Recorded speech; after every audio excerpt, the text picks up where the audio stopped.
Welcome back to Real Talk with Kimberly. So this week we want to talk about what is a real estate agent, what do we do, how do we get paid, all of the things, right? I think there's a lot of confusion in my industry as far as, how do we get our leads or how do we find people that we can help sell real estate?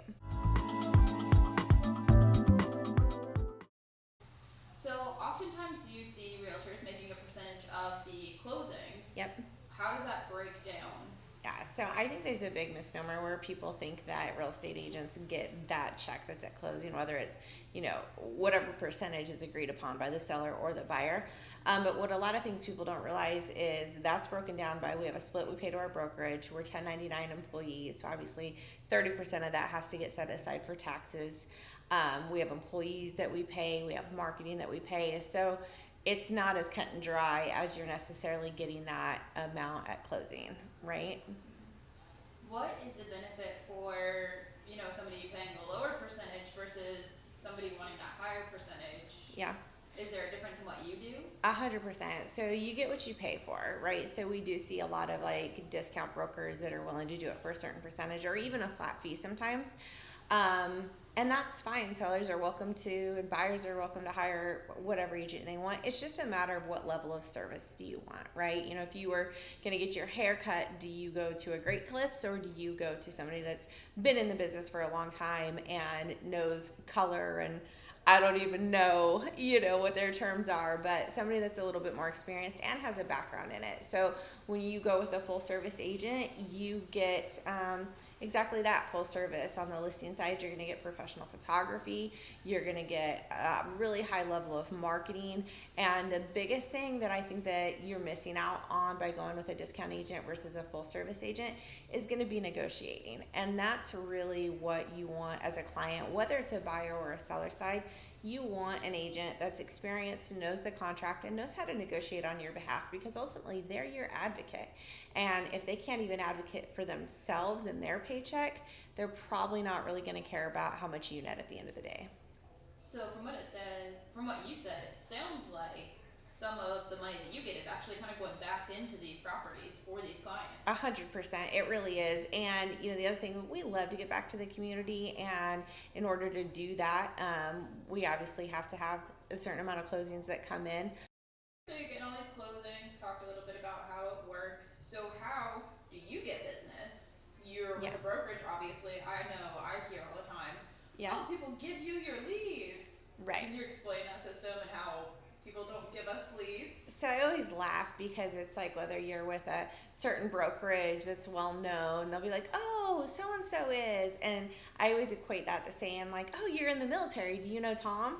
Right? So the military is huge. It's kind of the same thing with a lot of our brokerages.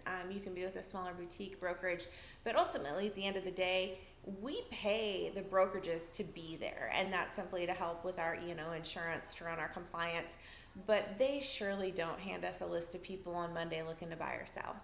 And we're all independent contractors, so you can have two agents that are from the same firm, and it really doesn't mean anything. They're not getting paid from the brokerage. You can say, oh yeah, I hired an agent that's at the same brokerage. That really hurts agent's heart, because it doesn't necessarily matter what brokerage you're with. It's more about the agent and hiring the agent.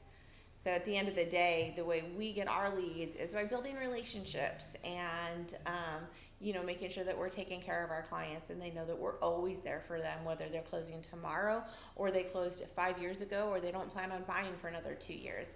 It's relationship. And I think it's important that people realize, if you have a realtor in your life, just make sure that you're always, ways that you can help a realtor is thinking about them, always putting their name out there, even if it's just somebody that has a real estate question, whether it's, about somebody's passed away and they need help in that process, or just always connecting anybody looking to buy or sell with the realtor that's in your life, because a missed opportunity can really make or break an agent.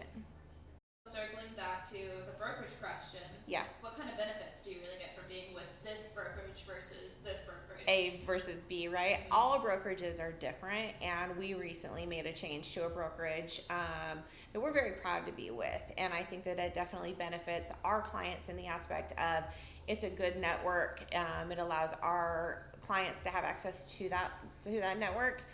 Again, there's no bad brokerage out there, at least that I've come across. I haven't been with many, but I think what's important to know is you're hiring the agent, not necessarily the firm. But when you have a good, strong agent that's backed by a very strong firm, that definitely does make a difference.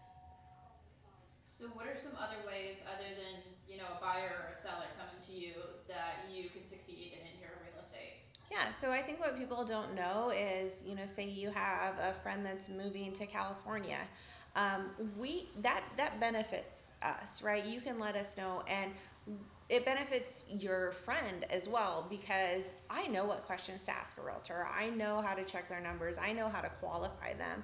So if you know somebody moving to a different area, even if it's not in the area that we service, you definitely put us in contact with that friend or family member or coworker, and let us do the legwork for them to find them a good, strong agent wherever they're going, especially if they're moving to an area they don't know anybody.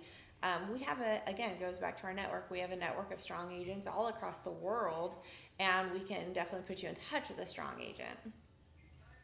How do you feel about the controversial "I didn't want to bother you" statement? That is one thing agents absolutely, we just hate it. You're really never bothering us. I have clients that'll call me for, little things, needing a painter or a contractor, and this is our job. This is our life. We eat, breathe, and live real estate, and all things house related, even. So you are never bothering your real estate agent. We love for you to reach out to us, contact us, go out for coffee. It's just kind of the things that we do. And even if you're just thinking of buying and you want to just kind of get an idea of what the market looks like, that's our job. We love going and showing houses, and it helps us stay up to date. So, you're never bothering an agent. So ultimately, at the end of the day, we want your referrals, we want your phone calls.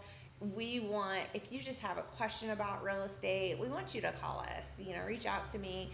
I'm happy to answer any questions. I'm happy to put you in contact with any contractor I have, painter, whatever it is, general contractor. If you're having an issue with your house, reach out. Let me help you, kind of guide you through that, even if you don't plan on selling for a few years. It's what I do, it's what I love to help with. And you might eventually sell, so you want to make sure that whatever changes you're making are going to help bring back a higher return on your house when we do list.